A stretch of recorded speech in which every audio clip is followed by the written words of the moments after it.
नमस्कार, आप देख रहे हैं श्रेष्ठ भारत। आपके साथ मैं हूं कनिका। निठारी कांड के मामले में इलाहाबाद हाईकोर्ट ने निचली अदालत से दोषी पाए गए सुरेंद्र कोली और मोनिंदर सिंह पंढेर को सबूतों के अभाव में बरी कर दिया है।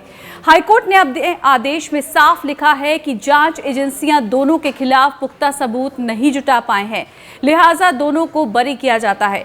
सवाल यह है कि इतने साल बीत जाने के बाद भी इस मामले में अगर मासूम बच्चों की हत्या सुरेंद्र कोली और पंढेर ने नहीं की तो आखिर इन बच्चों का हत्यारा कौन है? इस मसले पर बात करने के लिए हमारे साथ जुड़े हुए हैं हमारे वरिष्ठ सहयोगी शिवेंद्र श्रीवास्तव जी और साथ ही हमारे जुड़ रहे हैं यूपी के पूर्व डीजीपी एके जैन साहब। अरविंद कुमार जैन साहब और शिवेंद्र श्रीवास्तव जी, बहुत बहुत स्वागत है आपका श्रेष्ठ भारत में। पहले अरविंद सर, मैं आपके पास आना चाहूंगी और यही जानना चाहूंगी कि 18 साल हो गए लेकिन 18 मासूम और एक महिला को आज भी इंसाफ नहीं मिला, और ये सवाल जो है कि आखिर कौन वो नरभक्षी थे जिन्होंने ये मर्मम हत्या की, ये सारे उस पूरे कांड को अंजाम दिया, क्यों आखिर छूट मिल गई मोनिंदर सिंह पंढेर और सुरेंद्र कोली को? देखिए, ये तो हाईकोर्ट का जजमेंट है। ऑनरेबल जजेस ही इसको तय कर पाएंगे कि किस आधार पे छूट मिली है।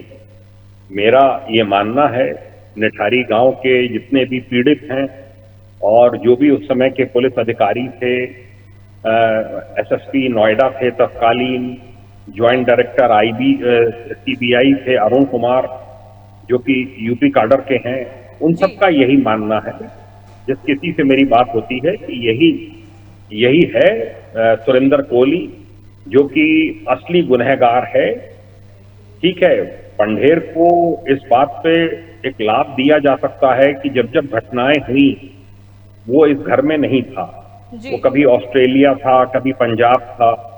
उसको हो सकता है इसकी जानकारियां ना रही हों। हालांकि वो एक डाइवोर्सी था, वहां पे महिलाएं भी आती थी और ये शराब पीने का शौकीन था। सब चीजें यही देखता था सुरेंद्र कोली। पर जिस प्रकार के अकाट्य साक्ष्य मिले थे उससे यही है कि इसी घर में हत्याएं हुई हैं। अगर घर में कोई प्रूफ नहीं मिला, घर में कोई डेड बॉडी नहीं मिली, तो अब इसके बारे में कुछ नहीं कहा जा सकता है, क्योंकि वो डिस्पोज ऑफ करता रहा पीछे नाले में। तो ये कंफ्यूज एक होना कि बगल में वो किडनी के डॉक्टर का घर था, उसको रैकेट चलाता था, उसका इन्वॉल्वमेंट तो नहीं है। तो अगर इन्वॉल्वमेंट होता तो इस तरह से पूरे लिम्स और ये सब जो है वहां पे नहीं मिलते जी। ये अब खैर जो भी है, मेरे ख्याल से सीबीआई इसमें अपील फाइल करेगी सुप्रीम कोर्ट में, और मुझे पूरा विश्वास है कि इन पीड़ितों को, इनके परिवारीजनों को, जो बेचारे बड़े गरीब हैं, इनको सरकारी खर्च के ऊपर अपील होगी, अच्छे से अच्छा वकील खड़ा किया जाएगा जिससे कि दमदार पैरवी हो सके। और इसमें सुरेंद्र कोली किसी भी कीमत में मेरी समझ से बाहर नहीं आना चाहिए। सर, हमारे साथ शिवेंद्र जी भी हैं, हमारे वरिष्ठ सहयोगी हैं। शिवेंद्र जी, आपने इस पूरे घटनाक्रम को शुरुआत से कवर किया था, क्या लग रहा है आपको, क्या फेलियर रहा? क्योंकि सीबीआई कहीं ना कहीं लग रहा है कि सबूत पेश करने में नाकाम साबित हुई, तभी इस तरह का जजमेंट जो है वो हाईकोर्ट को देना पड़ा। सबसे खास बात तो इसमें यही है कि जिस तरह के सबूत पेश किए गए वो नाकाफी थे कोर्ट में ये साबित करने के लिए कि सुरेंद्र कोली और पंढेर दोनों इस पूरी वारदात में लगातार शामिल रहे। हालांकि मैंने शुरुआत से इसको कवर किया, जब ये जिस रात हुआ, जिस दिन में घटना सामने आई, 2006 की बात है, उस दिन से लेकर के जब 1.5-2 महीने तक, जब तक ये पूरा सिलसिला चलता रहा, लगातार वहाँ पर मौजूदगी भी रही और हर एक चीज़ को नज़दीक से देखा है। जैन साहब, आपको भी बहुत सारी चीज़ें उस वक्त पता चली होंगी और आप अपने अनुभव से भी ये चीज़ समझ सकते हैं कि इसमें एक चीज़ तो क्लियर है, जितने कन्विक्शन के साथ आपको भी लग रहा है कि इसमें सुरेंद्र कोली शामिल ज़रूर है और उसको सज़ा मिलनी चाहिए, उतने ही कन्विक्शन से आप भी ये जानते होंगे जो जांच एजेंसियां थीं, चाहे वो नोएडा पुलिस रही हो, चाहे वो सीबीआई रही हो, उसने कहीं ना कहीं बड़ी चूकें की हैं जिसकी वजह से ये लाभ मिला है। हालांकि नोएडा पुलिस के पास बहुत कम वक्त के लिए, करीब 11-12 दिन के लिए ही मामला रहा था, क्योंकि सीबीआई को तुरंत ट्रांसफ़र कर दिया गया था सरकार की तरफ से, और उसके बाद सीबीआई ने ही जाँच की। लेकिन ये तय है कि इस पूरे मामले में हर कदम पे वो गलतियां हुई हैं जो एक इन्वेस्टिगेशन में नहीं होनी चाहिए, और इसी का सबसे ज़्यादा फायदा इस वक्त मिला है। आपको क्या लगता है जैन साहब? देखिए, ये ब्लाइंड केस था और केस की शुरुआत इस तरह हुई है, जो पायल नाम की लड़की थी, उसका मोबाइल ट्रेस हुआ, और वो मोबाइल जो है D5 सेक्टर 31 से लिंक हुआ और उसके बाद पूछताछ की गई, दोनों को उठा के पूछताछ की गई, तब पता चला कि ये केस खुला कि पायल को इसने बुलाया था और मुनिंदर सिंह पंढेर उस दिन नहीं था। उसके पेरेंट्स भी ढूंढते हुए इस घर तक आए थे और 30-40 मिनट तक दरवाजा नहीं खोला इसने, और इसने जब वो पीट के थकार के जाने लगे तब इसने कहा कि नहीं वो यहाँ नहीं आई है। वो ऑटो चालक भी मिला जिसने उस लड़की को ड्रॉप किया था। तो बहुत सी ऐसी डिटेल्स हैं जो मैं टीवी पे नहीं कहना चाहूंगा। उस लड़की की छवि कोई बहुत अच्छी नहीं थी और मुनिंदर सिंह पंढेर के पास वो आती जाती थी, ये इसकी गरीबी का फायदा उठा रहा था। इसीलिए इसमें मॉरल ट्रैफिक एक्ट और धाराएं लगी मुनिंदर सिंह पंढेर। सीबीआई का संभवतः यह मानना था कि इसमें मुनिंदर सिंह पंढेर शामिल नहीं है हत्याओं में, वो इमोरल ट्रैफिकिंग एक्ट में शामिल है और पोर्नोग्राफी में शामिल है, और पर वो हत्याओं में नहीं है। खैर जो भी है वो मैं देखिए जैन साहब, ये बात आप सही कह रहे हैं कि शुरुआत से जांच में ये माना जा रहा था कि इसमें पंढेर का इतना इन्वॉल्वमेंट नहीं है। नोएडा पुलिस ने जब जांच शुरू की तो उनकी पूछताछ में ही सुरेंद्र कोली ने, जबकि सख्ती से भी पूछताछ नहीं की गई थी, चूंकि उस वक्त पत्रकारों को थोड़ी सी इजाज़त इस बात की होती थी कि वो उस वक्त मौजूद रह सकें जब कोई सेंसिटिव केस चल रहा हो, इतना भरोसा रहता था। तो कई दौर ऐसे गुजरे जिसमें सुरेंद्र कोली से पूछताछ हुई और उसने साफ तौर पर एक्सेप्ट किया कि उसने इन हत्याओं को अंजाम दिया है और उसने अपना इन्वॉल्वमेंट सेक्सुअल एक्ट के लिए भी एक्सेप्ट किया और ये भी बताया कि पंढेर का कितना इन्वॉल्वमेंट रहता था। लेकिन एक बात तो साफ है कि जब ये जांच नोएडा पुलिस से सीबीआई की तरफ गई तो तमाम ऐसे सबूत थे जो कि शामिल किए जाने थे, लेकिन उनको शामिल करने की बजाय तमाम ऐसी गलतियां की गई जो लगातार इस पूरे मामले में हार का कारण बनी। हालांकि एक स्तर पे मामला जब आया तो लगा था ऐसा कि सुरेंद्र कोली को फांसी हो जाएगी। 8 सितंबर 2010 या 2014 के आसपास की बात है जब सुप्रीम कोर्ट ने तक ने कह दिया कि इनको फांसी दी जाए, लेकिन उसके बाद अचानक से रोक दिया गया क्योंकि कुछ और ऐसे सबमिशन हुए, दया याचिका भी दी गई। तो वो सब पार करते हुए आज इस नतीजे पे पहुंचा है मामला कि इनको फांसी न दी जाए। लेकिन ये सवाल अभी भी उसी तरह बने हुए हैं कि जिस तरह से सबूत जुटाए गए, जिस तरह से वहाँ एविडेंसेस मिल रहे थे, क्योंकि तमाम लोगों ने उन दृश्यों को देखा उस वक्त कि नाले से कंकाल मिलने शुरू हुए, घर के बैकग्राउंड जो बैकयार्ड था उसमें से दीवार के पीछे से हड्डियां मिलनी शुरू हुई, बैग बच्चों के मिले, आई कार्ड्स मिले, चप्पलें मिली, ऐसी ऐसी चीज़ें मिली जो कि ये साबित करती थी कि यहीं पे कहीं बच्चों को या तो दफनाया गया या मारा गया या इन सबूतों को नष्ट करने की कोशिश की गई थी। आपका कहना ठीक है। एक नार्को एनालिसिस टेस्ट हुआ जिसको साइंटिस्ट करते हैं, जिसका पुलिस से या सीबीआई से कोई वास्ता नहीं होता है। उसमें उसने अपना रोल स्वीकारा और मुनिंदर सिंह पंढेर को उसने क्लीन चिट दी कि नहीं, इनका इन्वॉल्वमेंट नहीं है मर्डर्स में। तो आप किसी न किसी एविडेंस पे तो विश्वास करके चलेंगे।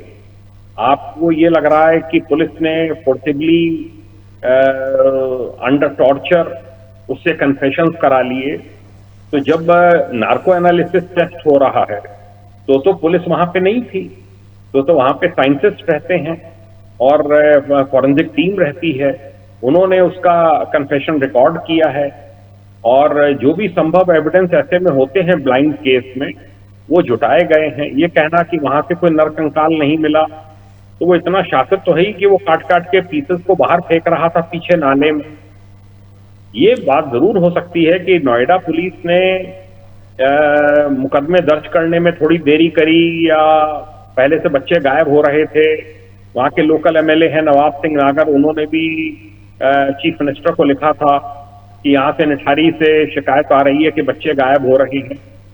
तो ये बात जरूर कही जा सकती है कि शुरू में नोएडा पुलिस की कुछ वो रही, पर जो तत्कालीन एसएसपी थे RKS राठौर, उनको मैं खूब अच्छी तरह जानता हूं, मेरे साथ वो कई बार सर्व कर चुके हैं। बहुत ही ऑनेस्ट और बहुत ही मेहनती और कर्तव्यनिष्ठ अधिकारी हैं। जी बिल्कुल, उन्होंने भी इसके बाद इसमें बहुत सारी बातें निकल के आती हैं। मुझे भी ये वाकये याद है, राठौर साहब वहाँ पर थे। हालांकि इस मामले के बाद उनको नोएडा से हटा दिया गया था और बड़े दुखी मन से हटे थे क्योंकि बड़ी ईमानदारी से जांच कर रहे थे। लेकिन उस ईमानदारी की जांच को आगे शायद सीबीआई नहीं बढ़ा पाई, क्योंकि जिस तरह से एविडेंसेस मिले थे, मुझे याद है वो 29 तारीख का वक्त, उस दिन दिल्ली पुलिस में एक नए कमिश्नर के नाम का ऐलान होना था और उसके पहले एक कार्यक्रम था। वहाँ से हम लोग लौट रहे थे और वहाँ से लौटने के दौरान ही ये पता चला कि कुछ नरकंकाल इस कोठी से मिले हैं, इसलिए इत्तेफाकन सबसे पहले पहुँचने वाले पत्रकारों में मैं था। तो जो वहाँ से एविडेंसेस मिले और जो दिख रहे थे आंखों के सामने, वो इतने ज़्यादा कॉन्क्रीट थे, जो साफ करते थे कि यहाँ लगातार नरसंहार होता रहा है। बच्चों की लाशों के टुकड़े जो कि अधगली अवस्था में थे ऐसे भी मिले, और इसके अलावा उनके बिलोंगिंग्स तमाम, चाहे वो स्कूल की किताबें, कॉपियाँ और उनके पर्सनल चीज़ें हों या फिर हड्डियाँ हों, ये सब मिल रहे थे। बाद में जब जेसीबी से जांच कराई गई तो सामने के नाले से भी हड्डियाँ मिली। लेकिन क्या सीबीआई इन सब चीज़ों को मजबूती से रखने में नाकामयाब रही, या फिर उन्होंने अपना फोकस ही डाइवर्ट कर दिया? क्योंकि इसमें ये शुरुआत से भले ही जनता का जो भी रुख रहा हो या परिवार वालों का जो रुख रहा हो, एजेंसी शुरुआत से मान रही थी कि पंढेर का इसमें रोल नहीं है, क्योंकि उनको एविडेंस इस तरह के नहीं दिख रहे थे, चाहे वो सर्कमस्टेंशियल एविडेंसेस हो या फिर लोकेशन ट्रेस करने को हो। जैसे आपने भी कहा कि वो ऑस्ट्रेलिया थे, पंजाब थे और तमाम ऐसी जगह थे घटनाओं की रात। तो एक बार तो ये मामला पहुंचता है उस मुकाम तक जब कोर्ट कह देती है कि फांसी की सजा दी जाए, लेकिन उसके बाद अचानक से रुक जाता है। और अब इन दोनों को बरी किया जाना, कहीं ना कहीं क्या जांच के बाद भी गूफ अप होता रहा, चार्जशीट के बाद भी कुछ ऐसी चीजें चेंज होती रही जिसका फायदा इन लोगों को मिल गया? बिल्कुल। और शिवेंद्र जी, कहीं ना कहीं देखा जाए तो एक बड़ा सवाल, जैसे आप बोल रहे हैं कि सीबीआई पर भी उठता है, क्योंकि सबसे बड़ी जांच एजेंसी है देश की, और जब भी कोई इस तरह का बड़ा मामला आता है तो केस सीबीआई के पास सौंपा जाता है, तो कहीं ना कहीं जो परिवार वाले होते हैं उन्हें भी उम्मीद जगती है कि शायद उनके परिवार वालों को जो चले गए उनको इंसाफ मिलेगा। लेकिन जब सीबीआई ही इस तरह से फेल हो जाएगी तो आखिर इसके बाद अब वो लोग कहाँ जाएं, किससे इंसाफ की गुहार लगाएं, ये एक बड़ा सवाल है। देखिए, सीबीआई की जो जज थी गाजियाबाद की, उन्होंने इसको रेयरेस्ट ऑफ रेयर केस माना, किसी एविडेंस पे माना, उन्होंने सजाएं दी, कैपिटल पनिशमेंट दिया गया, पूरा कंट्री इसको पढ़ रहा था। इसमें मर्सी अपील की गई, प्रेसिडेंट प्रणब मुखर्जी ने मर्सी अपील टर्न डाउन करी, ये कहकर कि मर्सी अपील बहुत समय लंबित रही। कैपिटल पनिशमेंट से उसको लाइफ सेंटेंस पे कन्वर्ट किया गया, वो भी ठीक था कि भाई लाइफ सेंटेंस कर दिया गया। अब जो निकल के आया जजमेंट अब 2023 में, अब उसमें ये आ गया कि ये तो दोषी ही नहीं है। तो आप जो पीड़ित हैं उनके परिवारीजनों को कैसे समझाएंगे? उनको क्या पता कि ये क्या घटनाक्रम हुआ है और कैसे हुआ है? तो उनको भी ये लगता है कि उनका केस ठीक से प्रस्तुत नहीं किया गया। जो एविडेंसेस पेश किए गए गाजियाबाद में सीबीआई स्पेशल कोर्ट के सामने, वही हाई कोर्ट में पेश किए गए। मैं समझता हूं उनको पुनः ढंग से पूरा स्टडी करके, अच्छे एडवोकेट हायर करके सुप्रीम कोर्ट के समक्ष रखा जाना चाहिए, और सुप्रीम कोर्ट से अवश्य इसमें न्याय मिलेगा। तो अभी आपको जन साहब क्या लगता है, कानूनी रूप से विकल्प यही सुप्रीम कोर्ट के जाने का है, या फिर जो स्वतः संज्ञान भी लिया जा सकता है? क्योंकि ऐसा मामला जो कि सुप्रीम कोर्ट तक पहले भी गया था मर्सी पिटीशन के मामले में, तो क्या कोर्ट भी अपनी तरफ से कोई कदम उठा सकती है, या फिर इनके पास वो कानूनी विकल्प भी बचा है कि ये खुद सुप्रीम कोर्ट की तरफ रुख करें? वो बेचारे कहां से रुख करेंगे? उनके पास क्या है? कोई रिक्शे वाला है, कोई प्रेस करने वाला है, कोई छोटी सी परचूनी की दुकान चलाता है। उन्होंने अपने इन बच्चों के लिए बड़े सपने देख रखे थे, वो तो कोई वकील कर ही नहीं सकते। उन्होंने किया था, एक वो खालिद खान है, कौन है वकील, वो किया था।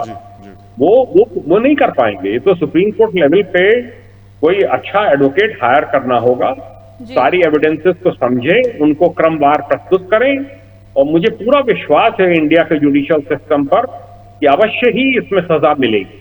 जी, चलिए, बहुत बहुत शुक्रिया आपका अरविंद कुमार जैन साहब, श्रेष्ठ भारत से तमाम बातचीत के लिए। तो चलते चलते एक शिवेंद्र जी, मैं आपसे सवाल करना चाहूँगी कि अगर हम सीबीआई के बाकी केसेस में भी देखें, जो सक्सेस रेट रहा है वो बहुत ज़्यादा नहीं रहा है, क्योंकि और पहले बहुत सारे ऐसे मामले हैं जहाँ पर सीबीआई कहीं ना कहीं फेल हुई है। क्या लग रहा है कि अब जो है लोगों को किस पर अंतिम विश्वास करना चाहिए? क्योंकि जब सीबीआई ही अगर इस तरह से आगे कोर्ट में सबूत नहीं पेश कर पाएगी और वो ही अभाव में अगर लोगों को इंसाफ नहीं मिल पाएगा, तो लोगों का कहीं ना कहीं सीबीआई पर से भरोसा जो है वो उठ जाएगा। देखिए, सीबीआई पे बहुत ज़्यादा ऐसे क्रिमिनल केसेस पे लोगों को भरोसा होता भी नहीं है, मांग जरूर की जाती है। और अगर ट्रैक रिकॉर्ड देखा जाए तो जितने भी प्राइम केसेस हुए हैं उनमें कहीं ना कहीं या तो गूफ ऑफ हो जाता है या फिर केसेस इसी तरीके से छूट जाते हैं। हालांकि केस छूटने के बाद ज़्यादा उस पर चर्चा नहीं होती। निठारी और आरुषि जैसे केस बहुत कम होते हैं, जिसकी वजह से उन पर बाद में भी चर्चा होती है। लेकिन अगर देखा जाए तो सक्सेस रेट कम रहता है। उसके पीछे भी बहुत एक इंपॉर्टेंट वजह है, वो भी समझनी पड़ेगी। सीबीआई के पास केस तब आता है जब इलाके की पुलिस, लोकल पुलिस जांच कर रही होती है और वो जांच में गड़बड़ी ऐसी कर रही होती है जिसकी वजह से जो भी पक्ष होता है, इंसाफ चाहता है, वो मांग कर रहा होता है कि सीबीआई की जांच की जाए, बशर्ते वो पॉलिटिकल ऐसा कोई मामला ना हो जिसमें सरकारें जांच की कोशिश करती हैं। तो ऐसे मौके पर यानी एविडेंस के साथ पहले ही खिलवाड़ हो चुका है, पहले ही ऐसा गुफअप हो चुका है जिसमें बहुत सारी चीज़ें नहीं मिलनी हैं, और फिर जब सीबीआई जांच शुरू करती है तो उसके हर एक पहलू को जड़ से शुरुआत करती है। उसमें लोकल पुलिस का कितना सपोर्ट मिलता है, एविडेंस कितने बच्चे हैं, कितना सीरियसली वो जांच कर रहे हैं, कितनी उनकी टीम लगी है, फोरेंसिक और सर्कमस्टेंशियल एविडेंसेस कितने लगे, सब मायने रखते हैं। और ज़्यादातर मामलों में ये होता है कि वो जो सबूत अंत तक जाने चाहिए, जो वहाँ से लिए जाने चाहिए, वो मिलने में मुश्किल होती है। ये भी एक बहुत बड़ा कारण है। लेकिन सबसे बड़ी बात तो ये है कि सबसे बड़ी प्रीमियम एजेंसी है और उससे उम्मीद की जाती है, और वो इस स्तर तक मामले को लाए कि गुफअप का आरोप लग करके ये लगे कि किसी तरीके से उन्होंने कोई कमी की है और इंसाफ नहीं मिल पाएगा, ये बड़ा डिसहार्टनिंग है। लेकिन फिर भी अभी उम्मीद की एक इंसाफ की एक उम्मीद बची हुई है कि सुप्रीम कोर्ट सीबीआई जाए, वहाँ पर अपील करे और कोई शायद ऐसा फैसला आए जिसमें इन पीड़ित लोगों को इंसाफ मिल सके। जी बिल्कुल, चलिए बहुत बहुत शुक्रिया आपका शिवेंद्र जी इस तमाम जानकारी को हमारे साथ साझा करने के लिए। तो उम्मीद जो है वो ज़रूर बची है, और जो पीड़ित हैं, उनके जो परिजन हैं, वो यही अब उम्मीद कर रहे हैं कि आगे ये मामला जो है वो सुप्रीम कोर्ट में जाएगा और उन्हें न्याय पर भरोसा हो सकेगा, उनके जो परिजन चले गए, उनके जो बच्चे चले गए, उनको न्याय मिल सकेगा। इस खबर में फिलहाल बस इतना ही, लेकिन बाकी खबरों के लिए आप देखते रहिए श्रेष्ठ भारत। नमस्कार। श्रेष्ठ भारत पर खबरों से जुड़े रहने के लिए चैनल को सब्सक्राइब करें, बेल आइकन दबाएं और देखते रहें श्रेष्ठ भारत।